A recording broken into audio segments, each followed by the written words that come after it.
मुअज़्ज़ज़ सामीन हज़रात, जैसे ये रमज़ान का महीना हमसे विदा होता है और रमज़ान का महीना गुज़रता है तो हमारे कुछ भाई ऐसे हैं कि उनकी सारी चीज़ें विदा हो जाती हैं, उनकी नमाज़ें भी उनसे विदा हो जाती हैं, उनके कुरान की तिलावतें भी उनसे विदा हो जाती हैं, उनकी सरों की टोपियाँ भी उनसे विदा हो जाती हैं, उनके नेक काम करना भी उनसे विदा हो जाते हैं। खुदारा इस रविश को छोड़ो। रमज़ान के महीने में एक रोज़े ही तो आप पर फ़र्ज़ हैं, बाकी तो सारी चीज़ों की फ़र्ज़ियत वही है जो आम दिनों में है। नमाज जो और दिनों में फ़र्ज़ है उतनी ही रमज़ान में फ़र्ज़ है। कुरान जितना और दिनों में पढ़ना ज़रूरी है उतना ही रमज़ान में। मुसलमानों, झूठ बोलना जितना और रमज़ान में आप नहीं बोलते गुनाह है उतना ही और दिनों में। तो कुछ लोग रमज़ान शरीफ में तो बहुत सीधे बन जाते हैं, देखा कि उनके टेलीविज़नों पर भी पर्दे पड़ जाते हैं, भाई रमज़ान शरीफ है अब तो ये 1 महीने तक चलना नहीं है। देखा जाता है 1 महीने तक उनके सरों पर टोपियाँ आ जाती हैं, भाई 1 महीने तक तो हमें रमज़ान में इबादत ही करना, 1 महीने तक तो बड़ी नमाज़ें पढ़ते हैं वो, और 1 महीने तक कुरान की भी बहुत तिलावत करते हैं, बड़े फ़ख्र से बयान करते हैं मैंने 2 कुरान ख़त्म किए हैं इस रमज़ान में। कोई कह रहा तो मैंने 5 कुरान ख़त्म किए हैं। अल्लाह के बंदो, रमज़ान ही में कुरान पढ़ना नहीं है, कुरान को पढ़ने की रविश डाल लो, आदत डाल लो, हर रोज़ कुरान पढ़ा करो। हर रोज़ कुरान पढ़ने की चीज़ है। हर रोज़ फजर की नमाज़ पढ़ो और फजर के बाद कुरान पढ़ा करो, फिर पूरा दिन तुम्हारा बरकत के साथ गुजरेगा। मैं उन हुफ़ाज़ की बारगाह में भी गुजारिश करना चाहूँगा कि जो रमज़ान शरीफ में कुरान शरीफ सुनाते हैं तो बहुत तिलावत करते हैं, क्योंकि उनको पढ़ना होता है, याद करते हैं। तो रमज़ान में तो वो इतना पढ़ते हैं कि पढ़ते पढ़ते उनका सर घूमने लगता है और फिर वो कुरान की तरफ पलट के भी नहीं देखते।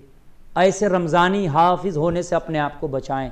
तो इसका मतलब कि सिर्फ आपने इसीलिए कुरान याद किया था, हाफजा किया था कि सिर्फ रमज़ान में तरावी में सुनाएंगे हम। आप हाफिज़ हैं तो हर वक्त हाफिज़ होना चाहिए, और तरावी के अलावा भी वो अपना मामूल बनाने कि कुरान हर रोज़ चाहे 1 ही पारा, आधा ही पारा सही तिलावत करें। इससे उनका कुरान भी पुख्ता रहेगा, रिवीज़न भी होता रहेगा, दौड़ भी होती रहेगी, और फिर वो दुनिया वालों की नज़र में भी हाफिज़ होंगे और अल्लाह की नज़र में भी हाफिज़ होंगे। अब वो लोग जो सिर्फ रमज़ान में कुरान को याद कर लेते हैं हाफजा, और फिर बाकी 11 महीने भूल गए, कुरान की तरफ देखा ही नहीं, वो दुनिया वालों की नज़र में तो हाफिज़ हैं मगर वो अल्लाह की नज़र में हाफिज़ नहीं होंगे।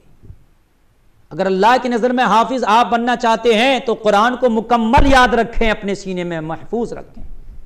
याद ही नहीं, अब वो अलग बात है, कुरान बहुत बड़ी चीज़ है, आदमी पढ़ेगा तो गलतियाँ तो आती हैं, लेकिन सिरे से ही बिल्कुल भुला देते हैं वो। ऐसे ही कुरान पढ़ने वाले रमज़ान में तो पढ़ते हैं नाजरा लोग भी, लेकिन फिर उसके बाद नहीं पढ़ते। रमज़ान के बाद भी कुरान पढ़ने की आदत डालो, कुरान रमज़ान के बाद भी पढ़ा करो।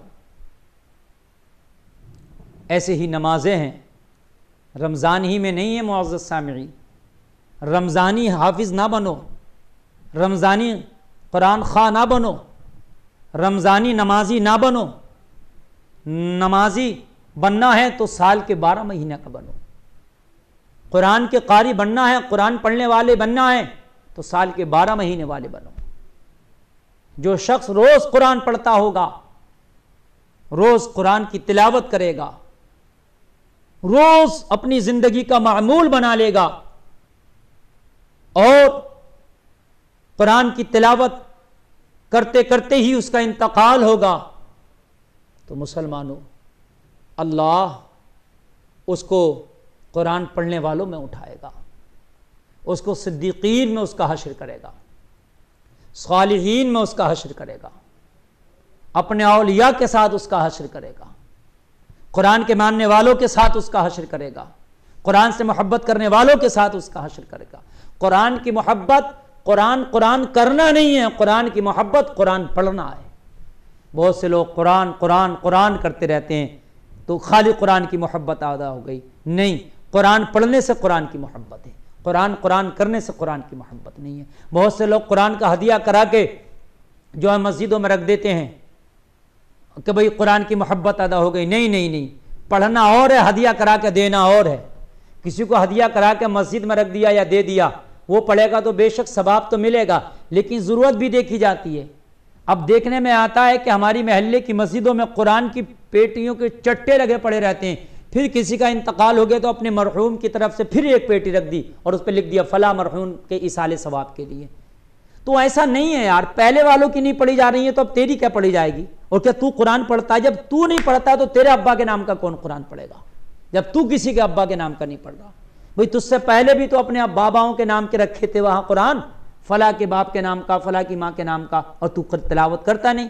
अब एक अपने अब्बा के नाम का तुमने भी रख दिया, तो जब तुम किसी के अब्बा के नाम का रखा हुआ नहीं पढ़ते थे तो तुम्हारे अब्बा के नाम का रखा हुआ कौन पढ़ेगा?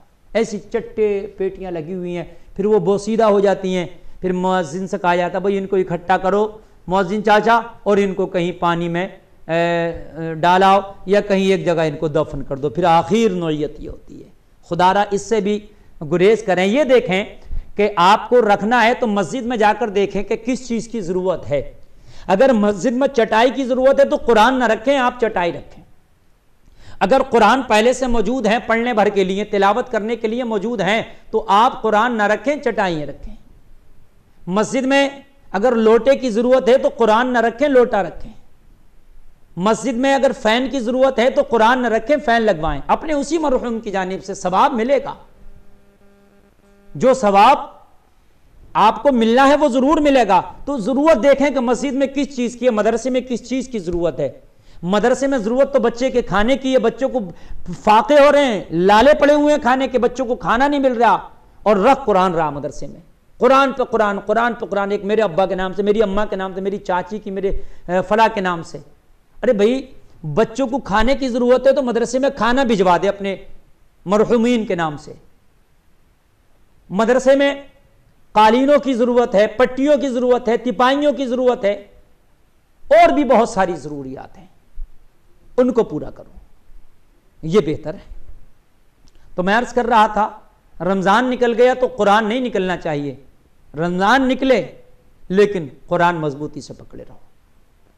जैसे रमज़ान में तुमने तिलावत की आदत बनाई थी, वैसे ही रमज़ान के अलावा भी कुरान पढ़ते रहो। नमाज़ों की जैसे रमज़ान में आदत बनाई थी, वैसे ही रमज़ान के अलावा भी नमाजों की इस आदत को कायम रखो। और तेरा अगर कोई दोस्त बेनमाजी है तो उसे नमाजी बना दे, उसे समझा, प्यार की ज़बान में समझा, लेके आओ उसे। कुंतुम खैरा उम्मा हो, तुम बेहतर उम्मत हो, यअमुरून बिल मारूफी व तनहूना अनिल मुनकर हो, तुम भलाइयों की तरफ लाने वाले हो, लोगों को बुराइयों से रोकने वाले हो। तो फिर क्या हो गया कि खुद भी छोड़ देते हो और फिर दोस्तों की, बेनमाजियों की महफिल में बैठना शुरू कर देते हो। अगर बेनमाजी दोस्त है तो उसे नमाजी बना दे। अरे ज़िंदगी में किसी एक को ही बना दो।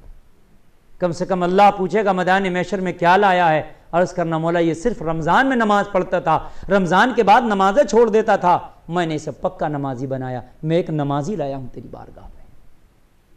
तेरा रब खुश हो जाएगा। रब पूछेगा क्या लाए हो? कह दो कि मौला ये सिर्फ रमज़ान में कुरान पढ़ता था, मैंने इसे समझाया, मेरे समझाने की वजह से ये अब पूरा साल कुरान की तिलावत करता रहा, पूरी ज़िंदगी कुरान की तिलावत करता रहा, एक हमेशा कुरान पढ़ने वाला तेरी बारगाह में कारी लाया हूँ। रब खुश हो जाएगा। मुसलमानों, ज़िंदगी में कोई एक काम तो ऐसा करो कि अल्लाह तुम्हारे उस काम पर खुश हो जाए। बुराई के शोशे तो हम बहुत छोड़ते हैं, लेकिन नेकी का भी शोशा छोड़ो। आपकी वजह से दूसरे लोग नेकियां करने में लग जाएं। खुदारा खुदारा होश के नाखून लो। अगर आपकी आदत पड़ गई रमज़ान में, पहले से आप नहीं इबादत कर रहे थे, लेकिन रमज़ान की बरकतों की वजह से आपकी आदत पड़ गई, आप नमाज़ें पढ़ने लगे, आप कुरान पढ़ने लगे, आप नेकियां करने लगे, तो आप इस रविश को ख़त्म ना करो, आज इस रविश को बरकरार रखो। आप उसको पूरी ज़िंदगी में गांठ बांध लो और पूरी ज़िंदगी नमाज़ें पढ़ते रहो। पूरी ज़िंदगी जो है आप कुरान की तिलावत करते रहो। पूरी ज़िंदगी लोगों के साथ भलाई का मुआमला करते रहो। लोगों के साथ अच्छे काम करते रहो, पड़ोसी के हुकूक अदा करते रहो। ए लोगों, जो चीज़ें रमज़ान में तुम्हें नेक काम करने से अल्लाह को खुशनुदी का ज़रिया बनती हैं, अगर रमज़ान के अलावा भी करते रहोगे तो अल्लाह की खुशनुदी का ज़रिया बनेंगी। अल्लाह ताला हमें नेक अमल हमेशा करने की तौफीक अता फरमाए।